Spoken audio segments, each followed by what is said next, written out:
I'm coming to you today from the Basilica of St. Francis of Assisi.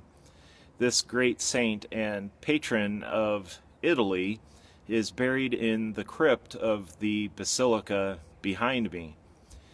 St. Francis, when he was a young man and before he renounced all of his earthly possessions, received a type of vision not far from here in the church of San Damiano, his home church. He witnessed Christ speaking to him from the crucifix and received essentially a threefold instruction. Francis, repair my church. Pope Francis, when he was elected, was the first pope in history to take the name Francis as his own. And this was somewhat novel because he's not a Franciscan priest, but instead a Jesuit priest. And the reason it seems that he took that name is that he came out of a conclave that wanted a pope to reform the church. And we have to ask ourselves today, I think, how has he done in that regard? Tomorrow begins a series of meetings between Pope Francis and the heads of all of the bishops' conferences around the world. But today is the last day of a meeting that he's had now quarterly ever since he's been elected Pope, with a small group of cardinals who are tasked with the wholesale reform of the Vatican Curia, the governance of the Church.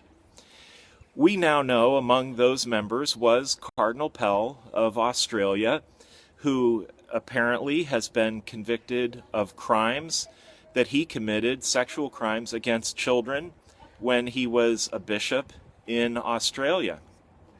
And this was one of these reform cardinals that was part of this small group that Francis is now meeting with today. We know that Cardinal Pell is in Australia waiting for his final disposition. And his initial position at the Vatican was to reform the Vatican Bank. And even after his so-called retirement to Australia, we've found certain irregularities in the functioning of that bank. And recently, in addition to that, we've heard of revelations of priests, abuser priests, working very close to the prosecution of pedophile priests in the Vatican, members of Pope Francis's own staff in the present moment having active allegations of crimes against them. And so we have to ask Pope Francis today, is he really a reformer? Does he really mean to take the name Francis and what all goes with that? Or is it just a show? St. Francis received that threefold instruction from Christ to reform the church, and it seems very similar to that threefold instruction that Christ gave to St. Peter at the time of his passion. You might recall after Peter had denied the Lord 3 times during his passion, the Lord, upon meeting Peter for the first time after his resurrection, said to him 3 times, "Peter, do you love me? Feed my sheep." And so it's very similar to St. Francis receiving that vision of the Lord saying to him 3 times, "Reform my church, repair my church." This is the moment of passion for victims of clergy sexual abuse. We are living in the Garden of Gethsemane. We are undergoing our own suffering. And so we can perhaps ask Francis, this novel reformer pope, if he is true to his word. If in fact he is true to his word, we should ask him, St. Francis, repair our lives. St. Francis, reconstitute our lives. St. Francis, give us accountability and transparency and procedures to remove bishops who are covering up these crimes. even if that be yourself. Pope Francis took that name Francis. He was the first pope in history to do so. And we really have to ask if he is genuine or if this is all show, if these are all just words.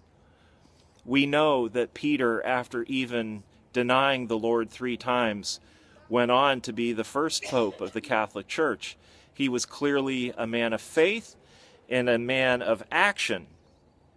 We hear again and again, even from the Bishop of Erie just yesterday, saying that these matters are going to take years to resolve. He suggested the church moves very slowly in these regards. Well, the moment is now. We are living in our own gardens of Gethsemane. We are undergoing our own passion, our own suffering, the heart-wrenching night of the soul. And meanwhile, the Pope has tried to deflate expectations and to diffuse, I think, our rightful sense of hope. So today and in the days to come, as we look for news and look for real results out of the Vatican, we need to pray for Pope Francis, but also demand action in the present moment. Francis, be true to the name that you have assumed as your own.